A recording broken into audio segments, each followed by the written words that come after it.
Bismillahirrahmanirrahim. Assalamualaikum warahmatullahi wabarakatuh.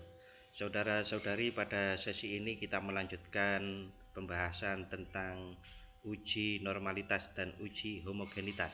Pada sesi kali ini adalah sambungan, kita secara khusus akan membahas tentang definisi, fungsi, dan cara menghitung dengan bantuan SPSS untuk uji homogenitas. Saudara-saudari, definisi dan tujuan uji homogenitas. Uji homogenitas adalah uji yang menilai adakah perbedaan varian antara kedua kelompok data atau lebih. Kalau uji normalitas itu seperti ini, maka dapat diilustrasikan, Anda bayangkan bahwa ada dua data seperti ini. Nah, uji homogenitas dimaksudkan untuk memperlihatkan bahwa dua atau lebih kelompok data sampel berasal dari populasi yang memiliki variansi yang sama. Anda harus ingat apa itu varian, sebagaimana pertemuan-pertemuan kita yang dulu. Jadi uji homogenitas itu tidak harus datanya dua, atau bisa 3, 4, 5, 6 dan seterusnya. Nanti akan kami contohkan. Berikutnya perbedaan uji normalitas dengan uji homogenitas. Uji normalitas diperlukan pada semua uji parametris. Sedangkan uji homogenitas hanya digunakan pada uji parametris yang menguji perbedaan antara kedua kelompok atau beberapa kelompok yang berbeda subjeknya atau sumber datanya. Menguji perbedaan antara dua kelompok data, dua kelompok umpamanya kita mau menguji perbedaan jiwa damai guru dengan jiwa damai mahasiswa. Nah, itu artinya uji parametris yang menguji dua kelompok data, yaitu jiwa damai guru dan jiwa damai mahasiswa.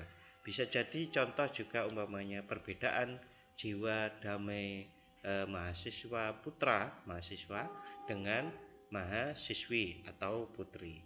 Nah, hal seperti itu bisa harus diuji homogenitas datanya sebelum diuji perbedaannya. Oke.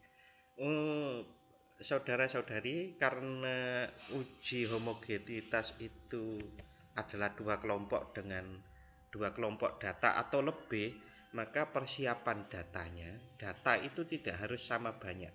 Contoh seperti ini. Ini jiwa damai guru, yang ini jiwa damai mahasiswa.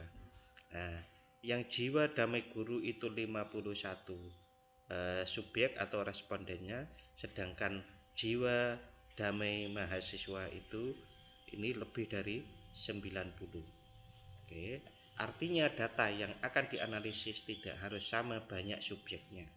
Misalnya data di samping ini antara jiwa damai guru dengan jiwa damai mahasiswa tidak sama banyak. Nah, itu tidak menjadi masalah. Bagaimana cara menghitungnya? Dengan bantuan SPSS banyak rumus yang bisa digunakan untuk menghitung homogenitas. Salah satunya adalah dengan menggunakan one way ANOVA. Ini yang sering dipakai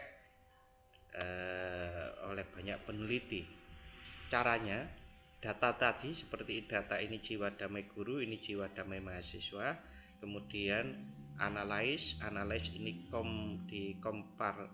compartment, ya, compartment, ini analyze, compartment, lalu one way ANOVA, lalu klik. Sesudah itu kita akan ditampilkan kotak seperti ini, jendela seperti ini. Kita klik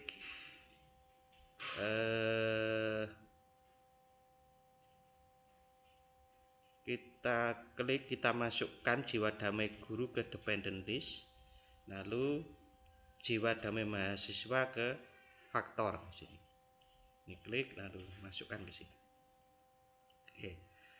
Kemudian klik option, ini option, lalu muncul jendela seperti ini dan centang homogeneity of variance test.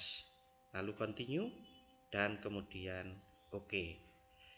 Setelah itu akan terlihat di sini output atau hasil uji homogenitas. Banyak di output SPSS itu.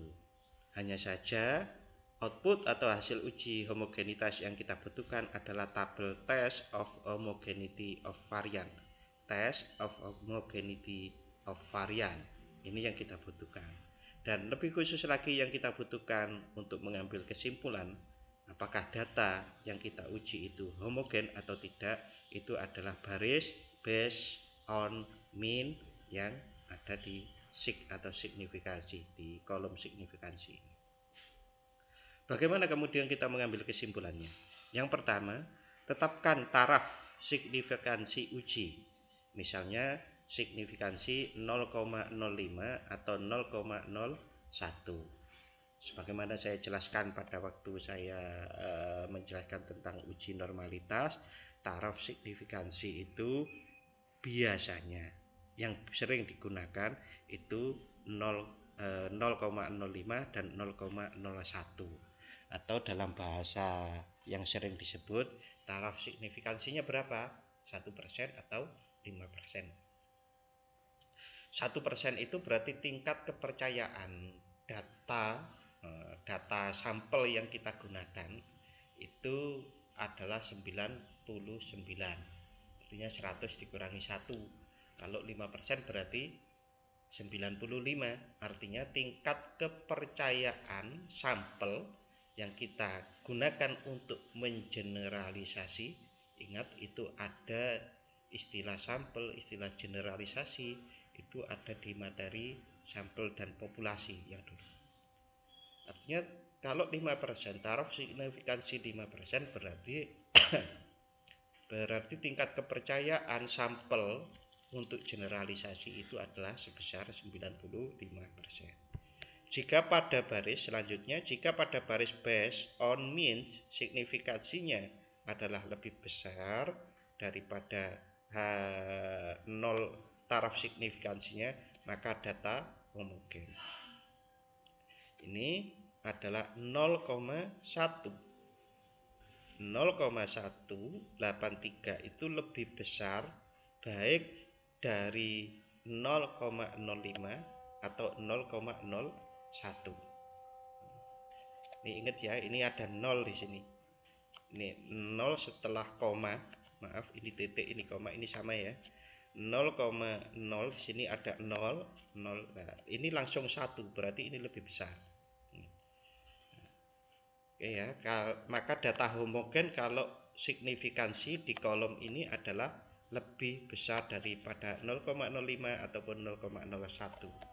Jika pada baris signifikansi itu lebih kecil dari taraf signifikansinya, maka data tidak homogen. Maka data tidak homogen kalau lebih kecil. Umpamanya di sini diperoleh 0,03 untuk taraf signifikansi 0,05. Ya, maka data tidak homogen. Lah bagaimana data kalau tidak homogen? Apakah harus melakukan penelitian ulang? Tidak. Yang kita butuhkan adalah jika asumsi homogenitas tidak terpenuhi, maka yang harus dilakukan oleh peneliti berbeda-beda sesuai analisis yang sedang digunakan. Apakah sedang menguji t-test tadi itu atau sedang menguji yang lain. Kalau pada uji ANOVA, jika asumsi homogenitas tidak terpenuhi, maka peneliti dapat menggunakan koreksi oleh uji Brown-Forsythe atau Welch F. Sedangkan kalau pada uji independent t-test, peneliti dapat menggunakan uji independent t-test unequal variant atau menggunakan uji independent Welch test. Oke, itu saudara-saudari, nanti pada sesi berikutnya kita akan mempelajari tentang uji ANOVA itu seperti apa, t-test itu seperti apa.